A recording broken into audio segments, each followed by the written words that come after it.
I done tussle with a whale. I done handcuff lightning, throw thunder in jail. That's bad. I know you got him picked, but the man's in trouble. I'm gonna show you how great I am. I'm the most brutal and vicious and most ruthless champion there's ever been. There's no one can stop me. I don't want that person to come out, because if he comes out, hell is coming with him.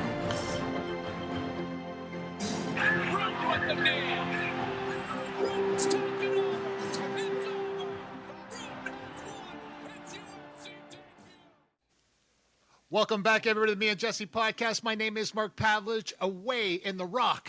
The tall, cool one, TJ Harstine, and our special guest today, everybody. Oh, my God. Can you believe it? But it's true, boss. Someone told me this other day that you're 60 years old. It's amazing. I did last February. It's unbelievable. But everybody, UFC champion, King of Pancrase, actor, karate combat, should be acting more, in my opinion, and so on and so on. But my old friend, everybody, welcome in, Boss Rutten. Let the crowd go wild. No, we got to put that in. We got to put that in a little. We do. Yeah. We do. I think I got one here. I could get it going. Boss, I gotta ask you, we're going to get into a whole bunch of stuff, obviously. And when we get down some roads, I know it's going to be hard to get off of those roads. So before we go down those roads, this is selfish for me because I'm very much into food and wine and all that kind of stuff. And I know that you spent some time in culinary school and you were training to be a chef. So I'm curious about that. Was that something that you were passionate about, or was that just something to do to kind of get yourself set up? No, I was very passionate about it. When I was about 6, I think I wanted to be a chef. That went away, and then suddenly it came back when I was 17, and that's when I went to culinary school. Wow. Out of the blue, and I started working at a restaurant. Yeah. He brought that up. TJ's a sommelier, like a real one. You know what I mean? Okay. Like legit. Like about wine, he's like another level. But it was so funny because when he saw that, I was like, I don't even know that about the culinary school, right? I know pretty much everything about you, but he was like, yeah, he went to culinary school, and I'm like, he did? Like, I didn't. Yeah, it's wild, that. Right? Go from that suddenly to fighting. To fighting, no yeah. Sense. Yeah. It's a big jump. No, it kind of does make sense, though, when you think about it. High-level chef, for the neuroticism you need to have to be a high-level chef, and then literally to pay attention to detail to that level, and then same with martial arts. Like, the way you fought was very detail-orientated, right? So it's kind of more similar than we think. Yeah, it's ridiculous. I always really enjoyed it, to see if I also with the tests, when I have to do I have to graduate. The planning is very important, and sometimes, you start with the dessert because that needs the most time in getting cooling. So you have to know immediately when you see everything what needs to be done first, because otherwise you're not going to make it. If you think, dessert's last, then you're going to be screwed. You're going to have to make that first. Yeah. You see, I was always the first one who was ready, but I was very fortunate to work in a good restaurant as well, where I worked like 3 days a week, and 2 days a week you go to school.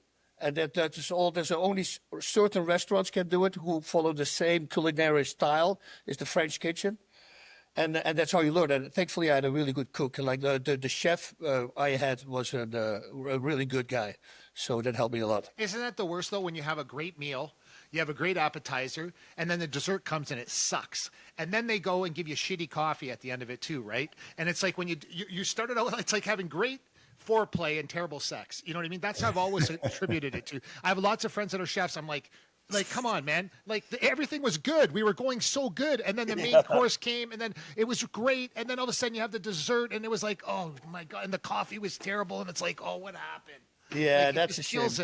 That ruins everything. It ruins everything. It's like you want to fight, and then suddenly somehow you lose. I don't know. I don't know how to compare it, but it's the way. I'd rather have the appetizer being not as good. Yeah. And then build up. At least the last part is good. Too.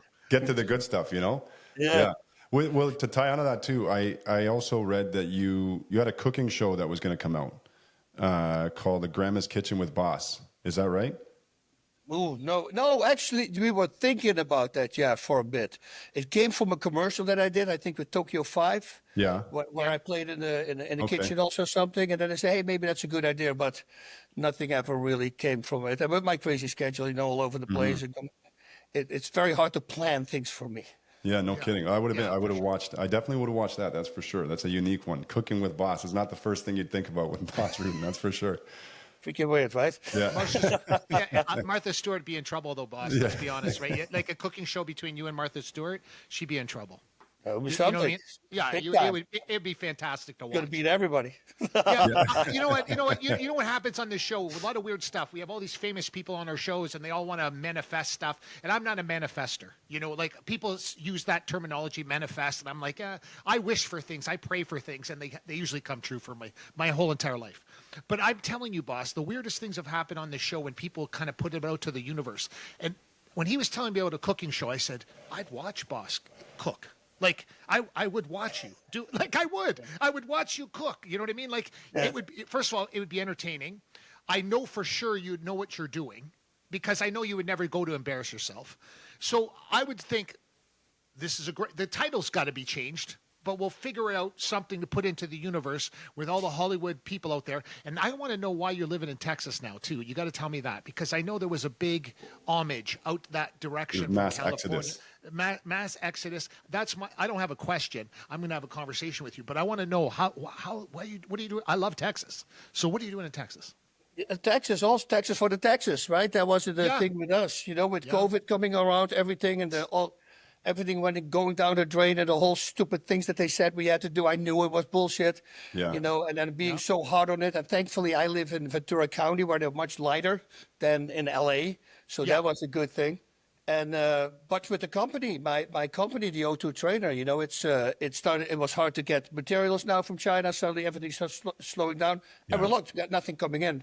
And that was it, you know. So and then to pay either 40 plus 44% taxes, or you go to Texas, where there's no state income tax. Nuts. That kind of saved the whole company, you know. So, we had to do it. But everything that they were doing over there, it's slowly but surely it started bothering me. It became like Holland, you know. Like in Holland, I love Holland, love everything, but the system is just not good, you know. Socialism it's great if everybody will be honest. Then it will be a good system. And Yeah, but it's not. It unfortunately, doesn't we work live in that a way. world that is not the case. No. And a lot of people, also Dutch people, and everybody who comes in, like a lot of them, they like to misuse the system because you don't have to work, but you still get the money.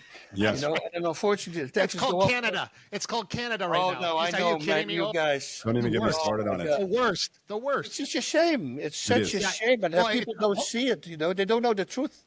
You know, We're hoping in if you 28 go to days Holland, it changes. We're hoping in 28 days it changes. listen, if you want to look for a home in Holland, that's going to take you're on the waiting list for 14 years. You're kidding an me. apartment, like 11 or 12 years because of this.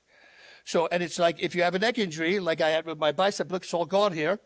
Wow. If that would have been in Holland with a nerve problem, well, you're not going to have surgery within 6 weeks. Well, that's a bad thing for a nerve, you know. You need to really fast. Yeah, you have to wait in line next for everybody else. I say, but then the nerve dies. Yeah, well, too bad then. That's how it is. Yeah, That's it's it. wild.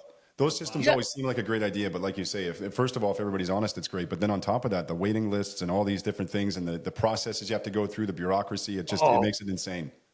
It's a shame. It's a shame, you know, that everything they found a way. It's like AI, whatever it is, the internet, everything. It can be used for good, but it always is getting used for a lot of bad.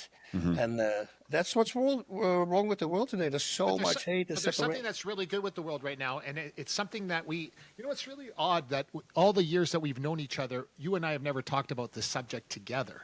But when I was in the MMA business, I was devil-ridden.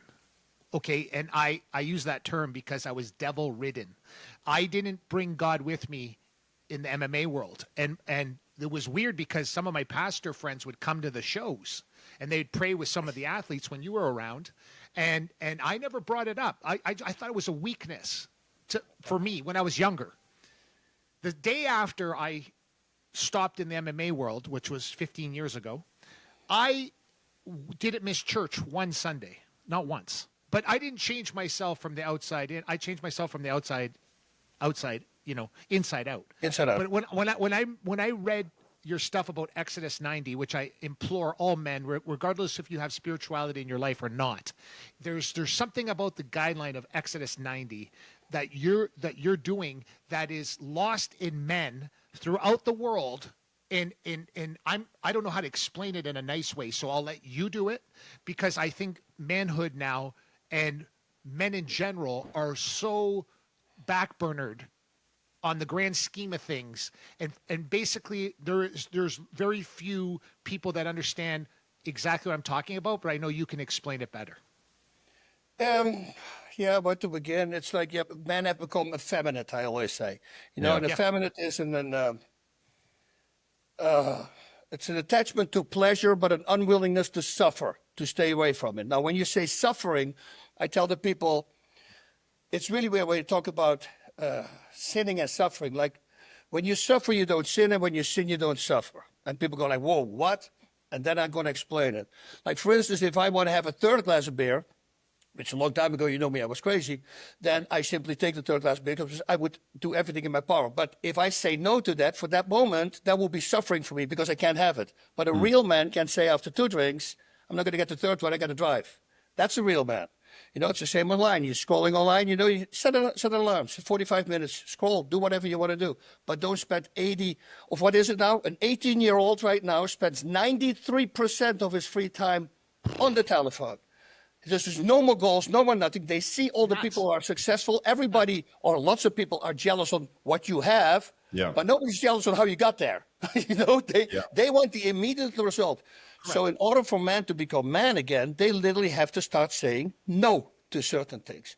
You know, and that is very hard because everything is short term. You know, it's the phone, everything is giving us. We're ordering food on the phone. We do have, like this guy says to me.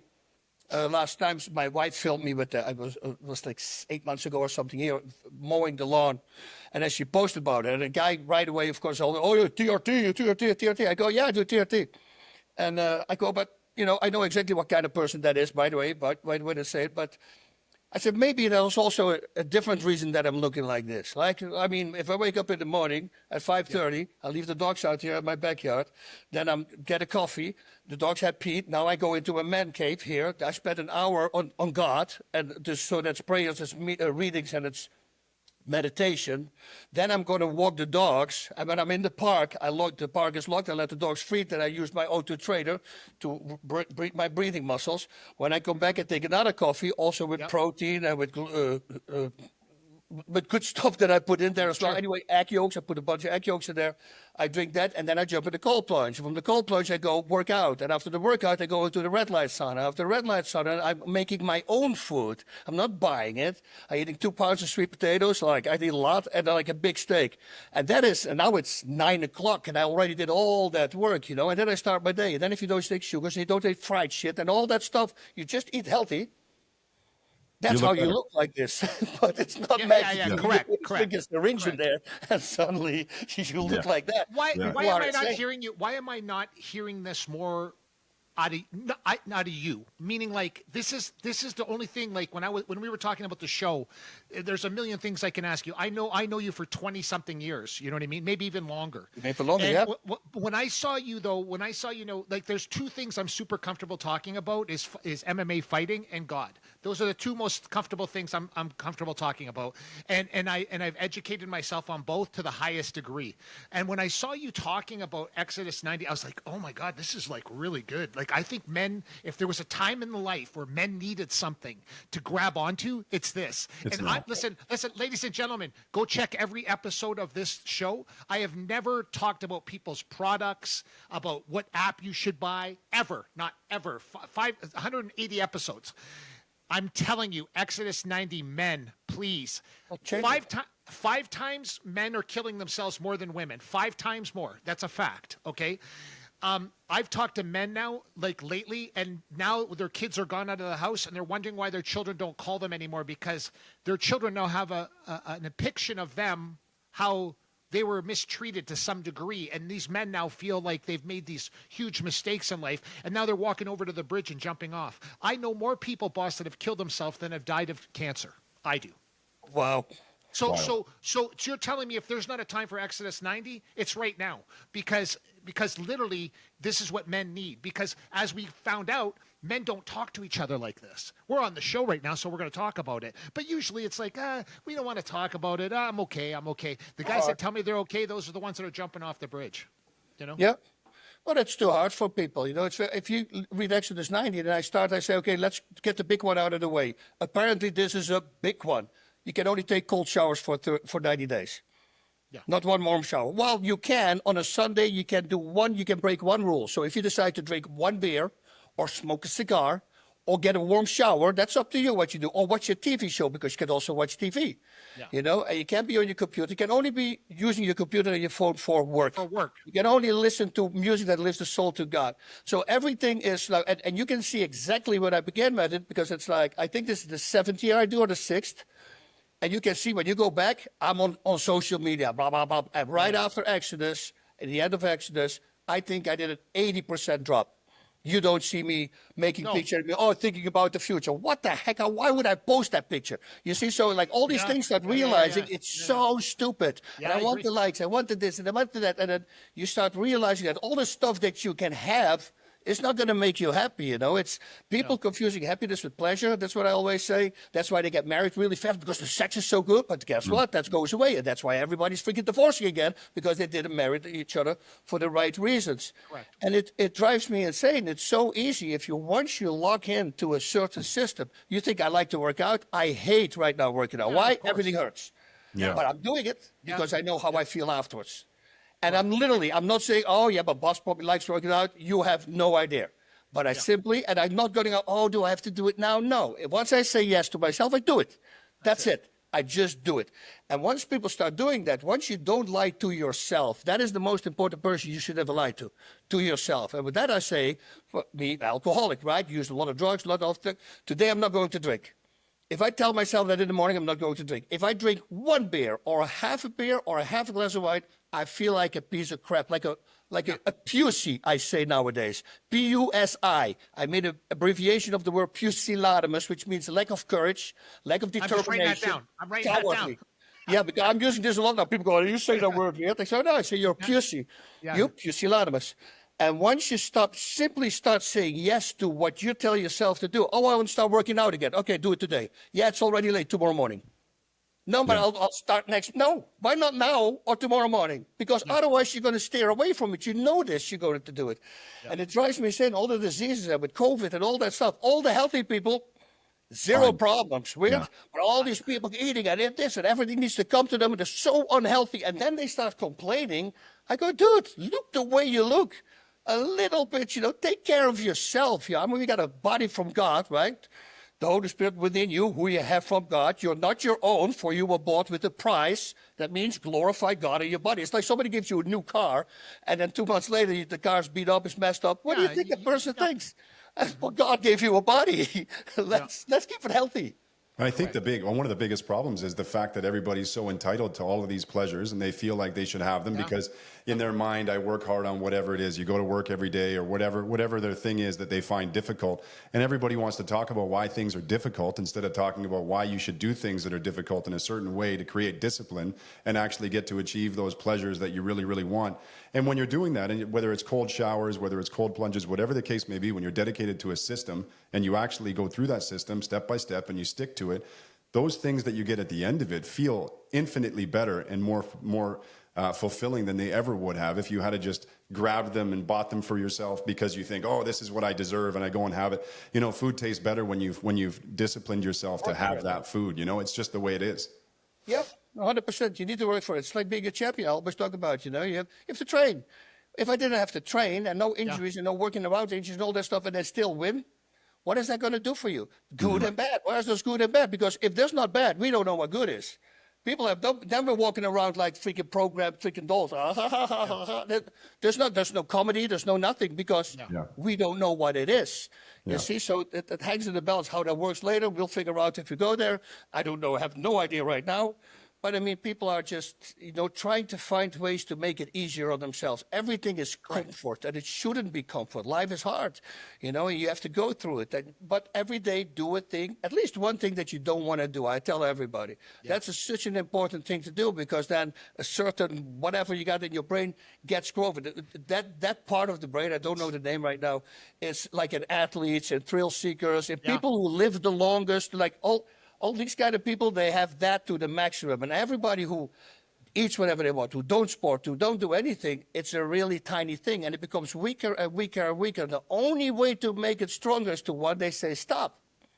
I am going to train now. and then make that commitment. And that's the only way to get out of it. Otherwise, it goes down. And once you start pleasure also, you can't buy pleasure. You know, pleasure is dopamine. You know, that's I feel really good. That's a way too hard of a crash or a beer or alcohol or sex or anger, whatever it is. But it's dopamine. We need serotonin. That is happiness. It's a much subtler thing that goes very slowly off. Now, the thing that kills serotonin is dopamine. Yeah. So the people don't realize the more they buy or get shit that they don't need, the unhappier they become. Yeah. You got to fix the problem. You got to. If I wake up and I still drank that one beer, and then the next day I feel like a piece of crap.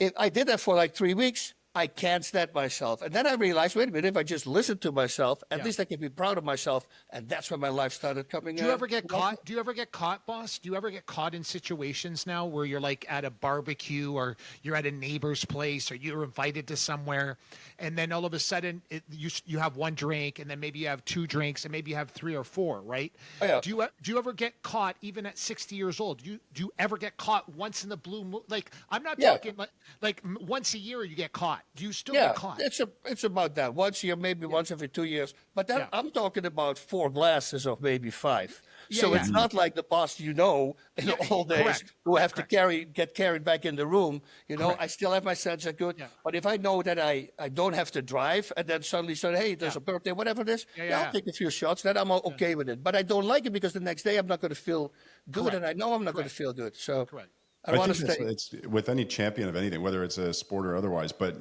Mike Tyson said discipline is doing something you hate like you love it. Great quote. But it's like that for I think anybody that achieves at a high level, whether a champion of sport, fighting, whatever the case may be. There's a commonality between all of those people, and that is that they're extremely disciplined, and they continue to be disciplined, and that's how they become who they are. And then people look at it and go, it's talent or whatever. That they get given this lucky thing or whatever. It's nothing to do with that. It's discipline. Period. And discipline is the highest form of self-love there is. That is saying no to something good right now for something better later on. And that's a hard thing to do. So your future you is depending on the current you to better do that you said that you were going to do it. So because if you steer away from it, it's still hard to attain. But if you wait for the right moment for the better thing, and a lot of people don't do that. You see this in fighting a lot. They get a payday. They fight Sakuraba at his prime, and this is a fighter, a number 150s fighter on the record. And he's going to lose. And he's all happy because I'm going to beat him. I'm going to beat him. I go, dude, it's a money grab. That's why you're doing it. But you shouldn't, because if you lose really bad in Japan, and especially if you tap or you quit, you'll never be back. People don't like you there. They love the fighters who throw everything out. Doesn't matter if you win or lose. They freaking love you. But if you quit, you tap on tapping on strikes, that's it. You're out. So, but they only see that money, the 25,000 or whatever they get, and they want to do it for that. It's a shame. Yeah, it's a different world. And fighting in general, I think, is a little bit of a different world too, especially when you were fighting, and those times when you weren't fighting for, I would imagine at least anyways, you weren't fighting for any dream of some big fame or anything like that, or massive paychecks, because it really didn't exist in MMA back then. Nowadays, you've got guys in mixed, the UFC, whichever promotion it is, where they kind of see those silk sheets. They know, okay, well, if I promote myself this much, if I get these big money fights, I can retire very early, or I can do whatever it is to make this big money. And so there's a different motivation, I feel like, now than there was 20, 25 years ago, when people were fighting because they either really wanted to fight, or it was just something that they were great at and they felt like they wanted the discipline to do it, or it was just because they were paying whatever bills it was. But that whole silk sheet thing, it's hard to get up and train when you have silk sheets. I feel like that's happening way more often these days than it ever had before, for sure. Yep. 100%, and it's a shame. I mean, nobody wants to work for it anymore. Sure. And the ones who do, they're very successful. And right now, if you're smart, you simply do it, because there's a lot of weak people out there, a lot of pussies out there. So what's funny? The thing that I noticed when I went through Exodus 90, when I went through it, okay? Now, I don't want, this is something that happened to me. I've been addicted to everything you could possibly imagine in one lifetime, except for alcohol. But everything else I was addicted to at one time or another. And someone said something to me the other day. They said, Mark, did you go to rehab, for any of this stuff? And I go, no, I went to church. Yeah. And they went, what? So I don't want to talk about myself, but what I want to talk about is Exodus 90. I'm like, guys, I swear to you, I'm not shitting on Alcoholics Anonymous. I'm not shitting on all these people, but I'm trying to explain you something that I do know about addiction. I have a black belt in that for some reason, but literally, yeah, exactly, right. So, but I'm trying to tell people is look into this. Just appease me for a second and look into it, and then read through it, and if you can kind of get in this routine of things, maybe you can avoid these other places to go for addiction. That's just my point of view. What I saw. There is something for you to stay on a routine, which is most people that do have addiction problems, they're not on a routine. That's it. And a routine is easy to get. A new habit is easy to get. And I always tell people, I used to do this talk for like 500 kids who have to go to school or to work after it. So it's high school, and then they're leaving high school. And the first question I always ask is, how many people woke up this morning from the alarm clock, 10 minutes later hit the snooze button, 10 minutes hit snooze button, did it like 5 or 6 times. And you'll be amazed. It's 85% of the hands go up. Everybody's doing that. I said that's the dumbest habit on the planet.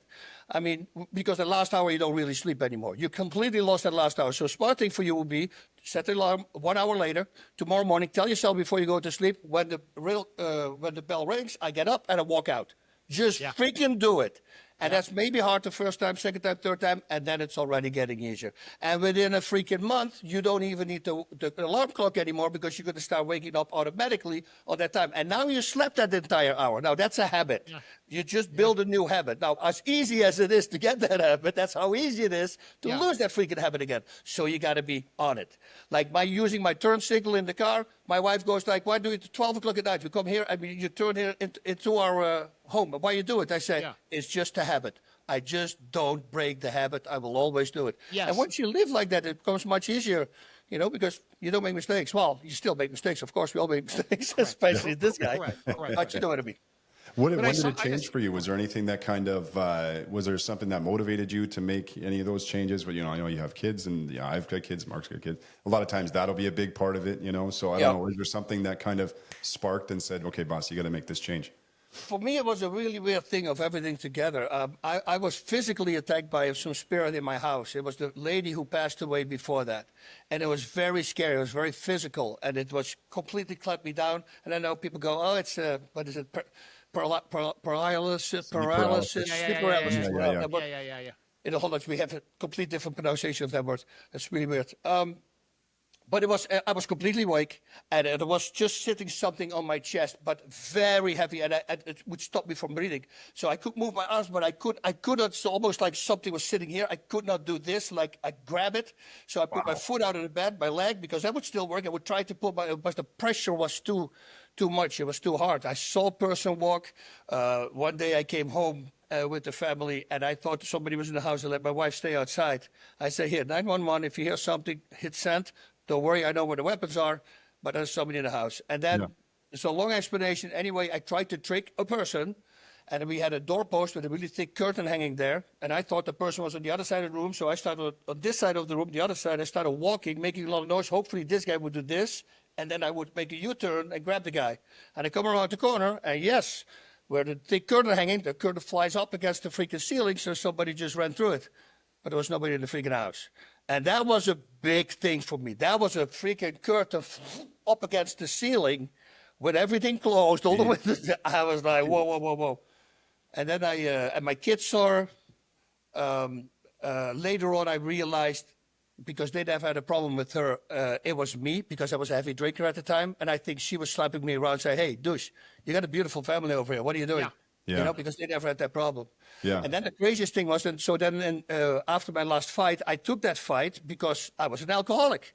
And my wife says, why are you going to fight? You didn't fight for 7 years. I said, it's going to stop me from drinking, right? So that's why I took the fight. Also was a nice payday for me. For the first time, I had $225, I believe was the payday at the time. Wow. So that was for me good, because the highest payday before was $55,000. So for one fight in the UFC, that was normal. 3 fights in the UFC, I had $50,000. So that was already considered a good money, but it wasn't. That was in 2007? Anyway, we moved to a house with a pool, and then the very first night, so all these experiences I already had, right? And my kids saw her. They can't describe what she looked like. My wife saw her. Everybody saw her. But I got physically attacked. We go to the other house. The first night, slept over. At breakfast, I asked my daughters. One daughter slept upstairs. How was the first night? Good, but I had a visit from 2 boys. I go, excuse me, She says, 2 boys. She said, you mean spirits then? She goes, yes. I said, oh, honey, you're not freaking out. She goes, no, they were nice. I go, well, how old? I don't know, 16, 17. And I'm like, this is weird. One kept playing on the bed, but then I told him, hey, I want to go to sleep, and he stopped. So I'm looking at my wife and go, oh, so I go to the computer if something ever happened in my house. Well, in 2001, 4 kids, a girl and 3 boys, shot out of control in the road next to us, and they drove through our wall. 2 boys died, 16 and 17 years of age. You're kidding me. You're kidding. And that was me like, boom. And then I got That was when you were in California. Was that in California? That was in California. Wow. And then I got a talk from somebody on the movie set, and he's a very devout Catholic. And he said, hey, in the break, this guy Leo is going to talk about how the world came together. If he would have said Jesus, if he would have said God, I would have been out. I said, I'll see you in an hour. I'll go eat something. Yeah. But hey, you can sit outside. We're at the Wynn Hotel smoking a cigar at the Cabana, AC. Yeah. Why don't you listen to this guy? 35, 50 minutes. Man, and that guy just started talking, and there's something from my childhood. It's too long to explain it. It was all interacting. Wow. Till we 100% proof that this is a design. There is a designer to this place. And like 100%. I mean, if somebody hears that story, you got to be a freaking moron not to go, because there's way more proof that there is heaven and than there is not. Oh, right? Yeah. If you really start breaking everything down, people have no idea. But it's so hard, and that's why they want to stay away from it, or you're a crazy guy. But that was the thing for me. Then I got back into the faith, and then I started attacking the faith like I did in fighting. So I went all the way. And now it's like, now I do a lot, but my life is so much better. Yep. It works. You're talking to the wrong guy, boss. I live it. I can't believe. You know what happens? The guys that bang their head against the wall when they're younger, they find out after a while they don't have to be the smartest guys, but they're the guys that bang their head against the wall so many times, and then you stop. And then when I was 17 years old, I was up for 4 days, and I did enough drugs that 4 days that would kill Keith Richards. Okay, that would have killed him, and all of a sudden, my mother comes to the front door. I've never told this story on this show, but today's the day. My mother comes to the front door where I'm living at. She's knocking on the door, and she has groceries in her hand. I'm so stoned, I can't get to the door. Like, I'm not going to answer the door. My mother's going to know I've been stoned for 4 days. As you know, there's girls laying all over the floor. It's a gong show. I got a headband on. It's been 4 days. All of a sudden, I hear this voice, and I've never heard voices in my life. I've been on drugs. I don't hear things. I don't see things. I'm very aware I'm on drugs. The voice says to me, I never put you here to lose, Mark. Why do you consistently want to lose? I put you here to win. I was like, what? What the hell's that? My mother's knocking on the door. I can't answer. Next day, I hear the exact same voice when I'm totally like normal. I never touched drugs again after that day. Wow. I said, wait a second. This God thing, I remember when I was a kid, I used to go to church. I did the altar boy thing, and I was like, oh, yeah, I understand, but I didn't feel it. My whole entire life, I would walk out, and things would keep happening to me, but good things.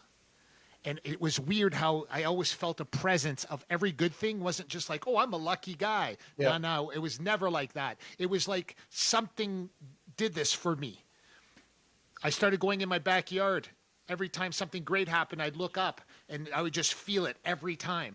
So I wish it didn't. I wish I could pretend that stuff didn't happen. Then you'd say, oh, this. But I don't miss church every Sunday. I don't have to set an alarm. I don't have to set nothing. And boss, I sit in the front row, seat number 1. And it's funny, you would laugh, but I've been for years and years and years and years and years, and I sit in the front row, and I can't imagine. And there's times when we're singing and I start crying, and the person next to me says, Mark, is something wrong? And I go, no, it's not wrong. Yeah. It's so right. And I'm not a crier. But the song comes on, I start crying, and the lady next to me, are you okay, Mark? And I'm like, yeah, this happens. Like, unless you experience it, I'm not going to tell people this is what you should experience. It's if you had these profound experiences in your life. And lots of people with addiction have had these experiences after on in their life. Yep, it really is like that.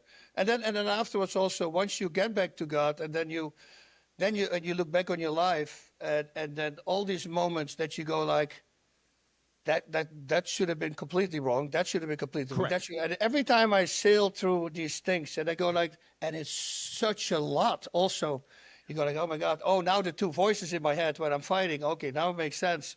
Now there's the bad one, the good one. You know, listen to the gentle guy. Don't listen to the guy. Go now, go now, go now. Stay away from that. That's you know, right. like I always talk about the two voices, and now I realize How many times have you should have been dead, boss? How many times have you should have been dead in your life? how many times did I do what? Should you have been dead? Oh, yeah, How many? a whole More bunch. than 10? More than 10? Yes, around 8. Yeah. That I think, like, I'm in a car accident that I had was. That's what I'm saying.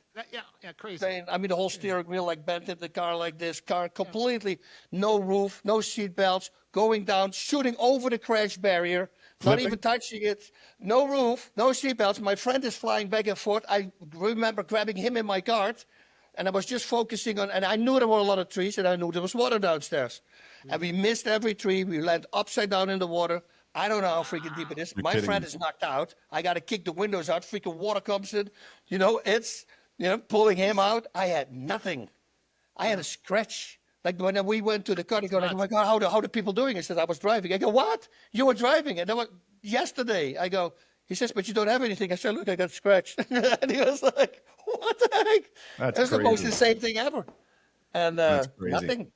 I had just had nothing. So, yeah, once you start seeing those little things and all situations, everything that something happens and you listen to it, and 5 seconds later, if you would have not listened to that particular thing, you would have been in a car accident, or you would have been like literally you see it happening in front of you. I was driving with my father one time, and there's kids in front of us driving. We're driving in Amsterdam. This is not that long ago, like 5 years ago, and suddenly there's a guy driving without his hands on the wheel.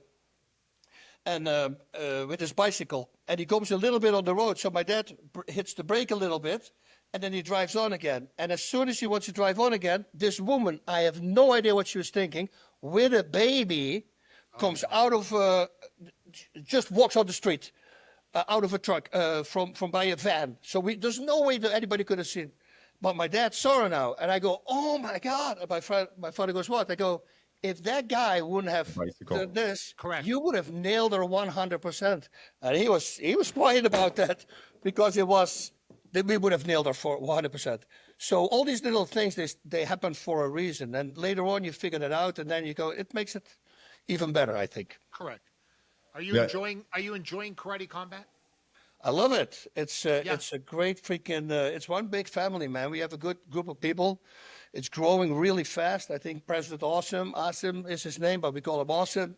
He's doing a phenomenal job. He has to fight a little bit against the whole the goat shed, right? That's his gym, and it's got a lot of notoriety. Everybody's always these crazy things happen. So they think he's a crazy guy, but he's nicest guy you can find. The stuff he does for his kids. I think there live like 50 people live in the gym. He provides them all meals, 3 meals a day. Incredible. He does everything for them. I mean, the guy does everything for these guys. He's got 157 fighters or something, and they're winning a lot. How busy are you with karate combat? Like how?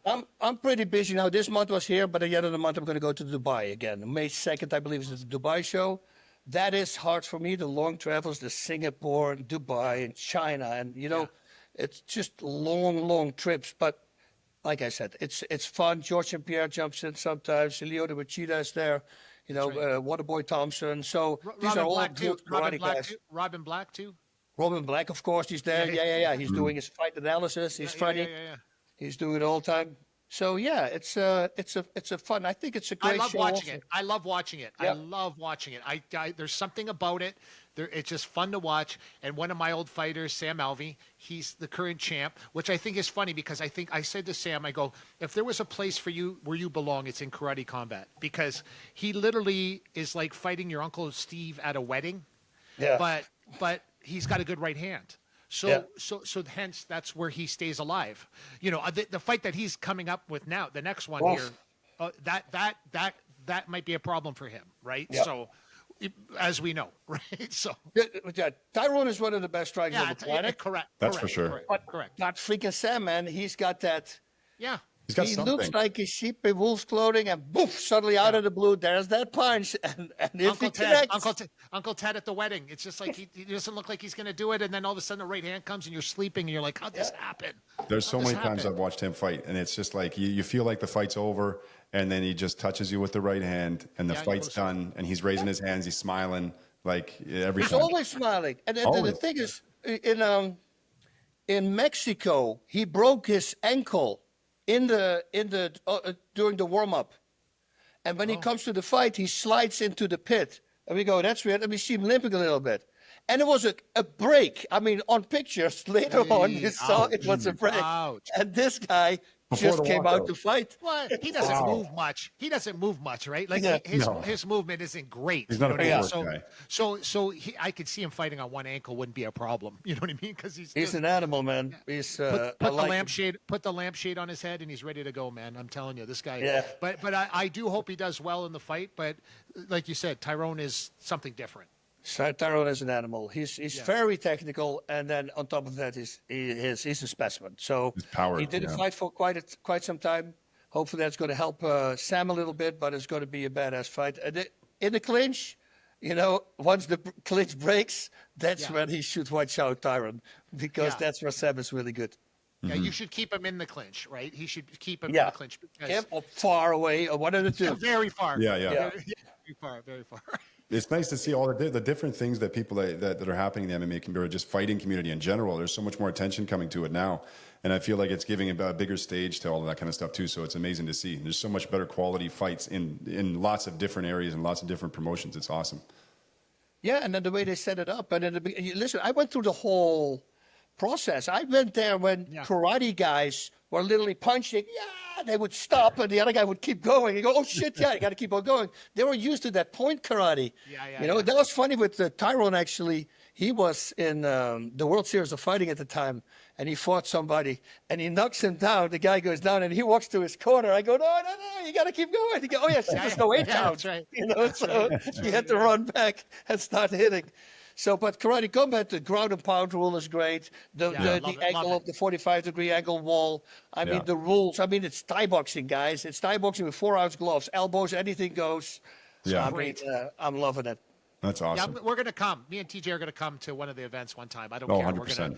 We're going to come 100% because it's such a cool.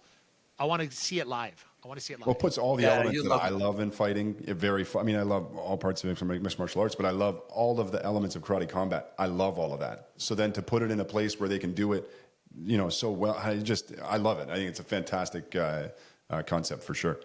Yeah, and what karate how we put ourselves on the map as well. If you look at Rafael Lagaev, he's the GOAT, considered the GOAT. The guy's 42, 43 years old right now. He's got 5 world titles, 11 European titles. I mean, the guy is insane. Last Olympics, at that age, he was silver, but he's a specimen. Wow. He's fighting Raymond Daniels. That's a great So if I had to bet my house, if they say, okay, you have to, who do you put the money on? Well, on Raymond Daniels. Right? Yeah. I mean, come on now. This is a point karate guy. This is his second pro full contact. He's not going to win, but he beat Daniels. Yeah. And you got to go. And that put us on the map because then people go like, whoa, wait a minute. That's a really good striker. So I really, every time I talk about it, I want to see the rematch because I know freaking Raymond, his freaking computer is ding, and he will find a solution, So I really would love to see a rematch to that guy because he's a freaking nature as well. The things that he does, and for him, karate combat, using the walls the way he already did, it's nice, man. He's one of the most entertaining guys I've watched a fight for sure. Absolutely spectacular. Like Michael Venom Page. Yeah, very much so. Yeah. Do you think you'll go on tour with Exodus 90? Me? Yeah, like tour, because listen. We just listened to you for 45 minutes on the show, and if you don't think you could go on tour for Exodus 90. Like on tour. Listen, I don't want to disrespect anybody, but I'm going to. Like Anthony Robbins and these other people like this, I can't listen to them. They're not believable to me. They're not like Gary Vee and all these other people. I can't listen to them because they're like guys playing a role. They're playing like an act. More scripted. Yeah, but you see Anthony Robbins. Listen, he's made gazillion dollars, but all of a sudden, for the first 20 years of his career, he doesn't swear one time. All of a sudden now he's swearing all the time now because he's trying to engage the Generation X and thinks that swearing makes him more authentic. Now, swearing doesn't make you authentic. I don't know if anybody doesn't understand that, but that's what I heard him say, and the Gary V's of the world and all these other people. Boss, how you're not going on a nationwide tour for men that need it more now than ever in the history of mankind is right now. Yep. How you're not going on some kind of tour across Canada and United States doing exactly what you just did for 45 minutes because this is what men need. I jump back because I wrote it down earlier because I was like, it doesn't make any sense to me. It would be nice, and we're thinking about it. We have a good group of Catholics. We're thinking about getting a place somewhere, maybe in North Carolina or something, like 300 acres. And we're like 11 guys, and we put all our houses on there.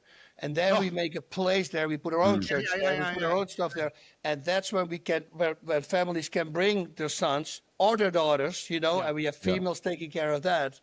And then just introduce them to the life, you don't need the latest model. You don't, like all my watches, everything, my cars, the Porsche, everything was gone. Right away after this, I said, that's it, I'm out. I gave my watches away to my friends. A few suits I kept. I go, I'm not going to do this anymore. Now I'm going to buy a new one if it's broke. I'm going to not update the new model. I'm the same way. Yeah, That's it. I'm out. And man, my lifestyle's becoming so much easier, so it's all that and all the likes, and you want to see, how did the video do? How did the video? I don't give a crap anymore. Correct. I post something funny, and later on my social media guy will say, hey man, it's doing good, the video. I said, great, nice. The video going back to church was 250,000 people, which I would have never expected, because normally that gets like 2,000, right? If you talk about church, oh my God, so somehow that still grabbed a lot of people. I have now from different religious people coming to me who said they made the switch now. In Holland, people are constantly texting me because that's really bad there. I went to church there on a Sunday, maybe 20 people in church on a Sunday. I mean, I do daily mass. It's way more people, so correct. It's a shame. I talked to a priest there who did one confession in the entire year. I go, wow, with us is a lie. Nobody. Business is bad. Business is bad in Holland. Jesus, one guy. It's funny. I never really thought too much about the whole guy, like the fact that men are being changed a lot over the last, say, 15, 20 years. And, I've just been trying to do my thing and grinding and all that sort of stuff. Then I had a daughter, and I have another daughter on the way in like 4 weeks. But that changed a lot, because for me, it's like, okay, well, now I have to worry about what my daughters are going to be around and what kind of men are going to be there for them in the next 20 years, when they're getting, because if things continue to go in this direction where people aren't considering what men need to do to be better men, and at the end of the day, that's what we need. We need good men. You need good people. So if you're not doing that, I mean, they're going to be in trouble. So it became a lot more important to me. So hearing you speak about the way you're speaking about it and reading what you've been doing is fantastic. So I love it. They can even give us a definition of a man now. So no. That's the world we live in. No, you can't. You can't. But you know what I started to notice, Boss Lee, is, and I don't think we should accept it either, though. So what I'm trying to tell you is, if people, like, I have this discussion with my daughter all the time because she's the definition of woke. So I don't have these discussions with people anymore, and I've gave them all my disclaimer, saying to them, you believe whatever you want to believe, but I'm telling you what I believe, and please don't try to change me from what I believe. And what I believe is so profound that you would have to light me on fire, and I still would tell you, no, this is what I believe. It's common sense. Listen, there's the word. It's not very common anymore. It's gone. It is literally. Listen, I saw your video the other day. I've listened to my wife say it. I'm still with my wife, and literally, I've heard my wife say it for 30-something years. When you were talking about on a video about someone cutting someone off in the car, and you are ready to pull over the car, you're ready to cut them off, you're ready to punch someone in the face, you're ready to kick in the glass, and you say, no, don't. You don't have any idea what that human being's going through, and you went into a deal. That's what we're missing in the world today, right? And men that call themselves alpha males that are not are putting their fist through the window. And a real alpha male would know how to control himself and know how to sustain from doing stupid stuff like that. But that's the difference. And I'm telling you, boss, you are pure gold and got to go on tour. And I will figure some way to Exodus 90, the Boss Rutten World Tour, because I'm telling you, men are dying. They're dying every day. Don't take my word for it. Everybody that watches this show, go Google it and see what the statistic is. Just Men's the drugs suicide already. right now. Yeah. It is there's a pandemic. You want a real pandemic, everybody? You're talking about all this other bullshit. Start talking about real pandemics of men killing themselves, because and how many people, how many men, because it's the highest also in millionaires. Yeah. Oh, wait a minute. It's Can't that they weird. buy everything they want? Here you go right. again. You can, what you buy unhappiness. It will eventually turn into sour. You need to work for it. You need to. I don't understand. They don't get it, you know. And everybody's it's like now the whole things with Tesla. Like the people they bought a Tesla and then now they're burning their cars and they're cheering it on. And I go, yeah, it's how nuts. can people?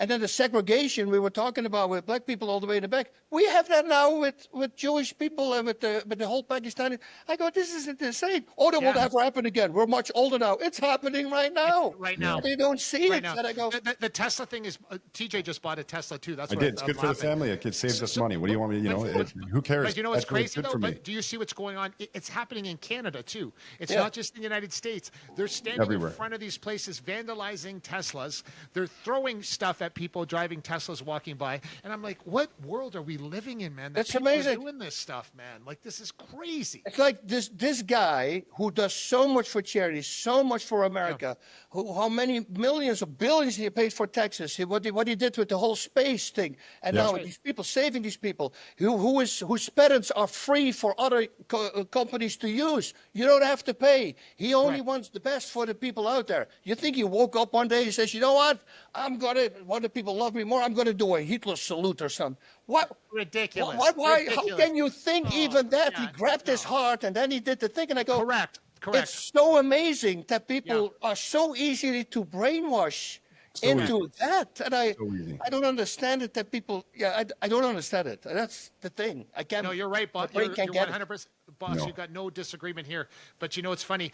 The females that do, the small percentage of females that do watch a show will say, oh, what are you talking about? He made a Hitler salute. And I'm like, you have to be an absolute moron to understand that he did not make a Hitler salute. You can slow something down as much as you want. And you can say, oh, I saw this guy do this or that. It's the world we live in today. And it's sad. But stay on course, men. Stay on course. Very much so. Don't believe it. Like I'm telling you, it's bad, but there is a segment of people that are staying in their lane and they're going a direction that you need to follow, because you have to pee standing up, gentlemen. Okay? Yep. You have to pee standing up. Do you understand what I just told you? Stop thinking what the media is telling you. Stop telling what all these other people are saying about you. And listen, I'm telling you, white successful males is even worse. As you said, boss, earlier, is that those guys are jumping off or taking whatever to exit this planet because of this type of stuff. Listen, if you watch The Social Dilemma, right? You watch that on Netflix. That should everybody explain right away what they know about you. That's right. And then you're going to realize, wait a minute, everything that you read the book Johan Hari, from Johan Hari, Stolen Focus, and put those together. And then if you don't see what's going on, psyops, that is literally the same people reading the same script all the time to try something out on the civilians. And this is what's happening all the time. You saw these videos with 30 people with the exact same script. Right. And now last time with the 22 people, oh, shit, just exactly word for word, they say the same. Who's writing that? Yeah. That's my question. And that people don't see that. They go like, how can you not see that you're being gaslighted? But they still trust the government. I wouldn't trust anything anymore. No. Whatever they say, don't eat that. That's what I'm going to eat. Yeah. The opposite will make me live a long time. Yeah. Well, listen, I'd hate to do this because I know we could talk forever and we could go down this road for a long, long time. But unfortunately, we do only have a certain amount of time. So, boss, thank you so much. It's been such a pleasure to meet you, such a pleasure to have you on. Thank you very, very much for doing this. I will leave it with you, though. If there's one more thing you want to tell, the young men out there, anybody really, one last thing, boss, what do you got for us? It's also a thing that I promote in myself now, right? The O2 trader, right? Because the thing is just the change is just too dramatic. You know, but 90% of us, 95% of us are breathing incorrect. If I tell you guys to take a deep breath, everybody does this, right? 100% wrong. There should zero movement in your shoulders. Yeah. So that's what breathing should look like. Now, the way I explain it always is the same way. So you have 11 part of breathing muscles. Now your muscles, your lungs don't open by themselves. Your lungs don't have muscle. Your lungs open up by chest expansion. Chest expansion, yeah, because the chest expansion creates a vacuum between the body and the lungs, and that vacuum opens up your lungs. So if you think about it, your chest doesn't expand because you put air in it. Your chest expands, and that is how you pull the air in. Pulls air in. What? And that's 11 parts of muscle, breathing muscles, which the biggest one, of course, being the diaphragm. The diaphragm is the biggest mover.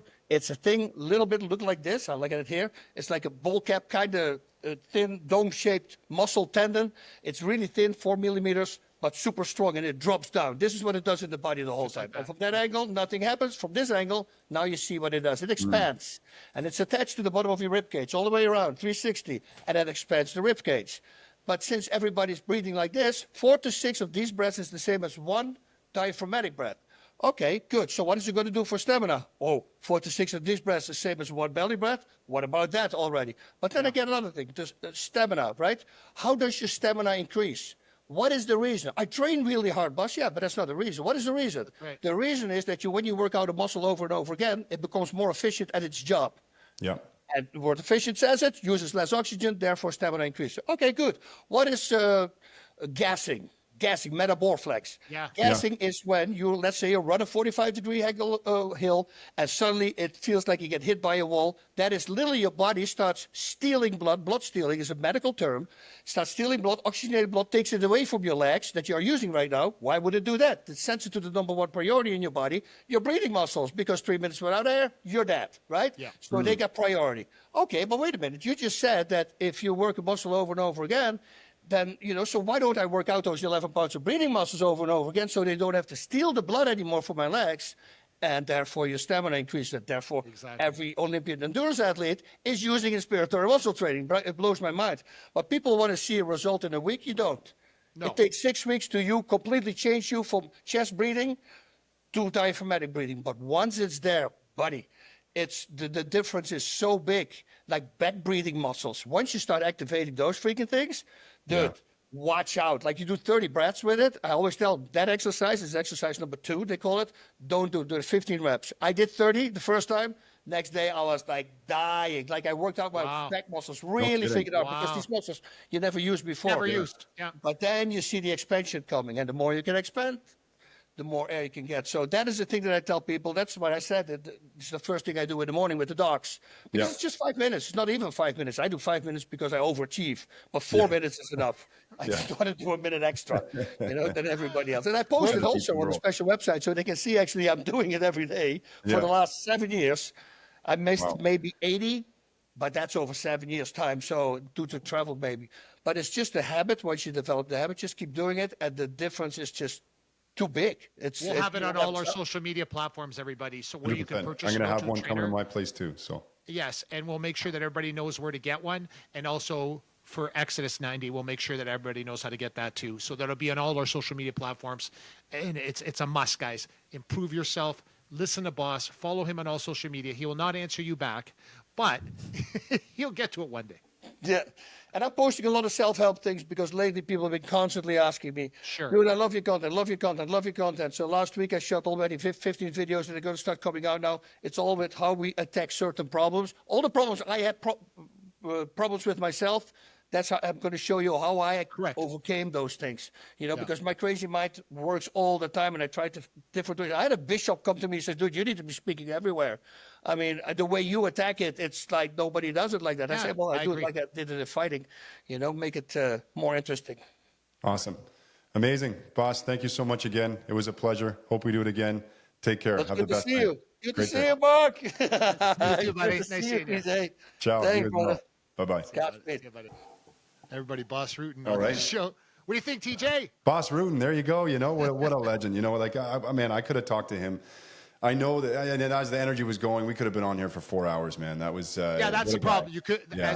as most people know, watching this podcast, these could be. We're not going to go Joe Rogan length, but we are going to. It could go much longer. Like they could, and one day maybe it will. Well, you know what I mean? Funny, like Boss, you think Boss Rutten comes on here? We're going to talk about Pancrase. We're going to talk about his Funaki fight and all these different things. And of course, those are all stories I love to hear. I have heard a lot of those stories already, but I would still love to hear from him and have a conversation about it. But at the end of the day, there's something about going from that to where he is now and breaking down those things and trying to improve people around him and be more understanding of things and all that kind of stuff. And what he was talking about with Exodus 90. That, honestly, I mean, like, that's more interesting because I want to hear what Boss, like, well, you know, how did he get there? He went through all those things and now he's here. Well, where's here then? Because that's interesting. And I mean, we could have gone on for hours and hours. That's for sure. I totally agree. Yeah. Guys, we want to definitely thank our sponsors at Crystal Glass, your clear choice for all your glass needs. Call 310 Glass or go to crystalglass.ca today. There you go. Yeah, you know, that's all. I just wanted to make sure. And don't forget, next week we have Jason Chambers on the show. He'll be on our show next week. And you check out Jason Chambers, and you can check him out on all his social media at Jason Chambers. And he'll be on the show next week. And that'll probably wrap it up. But there you go. Hey, we're wrapping it up. Oh, no. I got to give a little two shout-outs. Two shout-outs Shoot I out. wrote down. Yes, please. Miss Harstine. Mrs. Harstine. Mrs. Harstine brought it. She has redefined what being pregnant in fashion should look like. Isn't that correct? I'm going to tell you this, ladies and gentlemen. I'm talking, this is a Vogue home run upon Vogue home runs, 100% out of the park, bases loaded. She made it so, you know, the event the other night, she wears this outfit, and she's sitting right in front of me, by the way. Like, I'm doing, I get this little stage, and I guess she's right in front of me at the bar. She's doing content. She's doing her thing. She's always working hard. And she's wearing this outfit. And I mean, she's like 9 months pregnant, you know? It's nuts. But it's incredible. Yeah. Totally. She does it different than the world ever knew. Yeah. But I'm looking at her the whole time, and I'm like, honey, like, I mean, makes it a little bit more difficult to talk about wine, I'll be honest with you. And it makes it more difficult and easy at the same time. You know what I mean? Like, she's pulling eyes away from me, takes the stress away. She's like this. Correct. She was really the star of the show that night. But yes, Mrs. Harstine, I love you. I'll see you soon. That's my first shout out. And my second one is I want to pay my condolences to Willie White, who is my son's father-in-law, my daughter-in-law's father, who passed away way too early of cancer this weekend. And Willie was a sports fanatic and a diehard Toronto Maple Leaf fan. And him and I used to just joke about that all the time, back and forth with each other. And he was a true gem. Just a great knowledge. He was a chef. Great knowledge about sports and about life and about wines, and just a gem of a guy. And rest his soul, he will be greatly missed. All the best. All the best to the White family and the Pavelich family, for sure. Yeah. Well, there you go. I guess we're wrapping it up. We will. We'll be back next week, as Mark said. Thank you very much. Cheers. Ciao, everybody. I done tussle with a whale.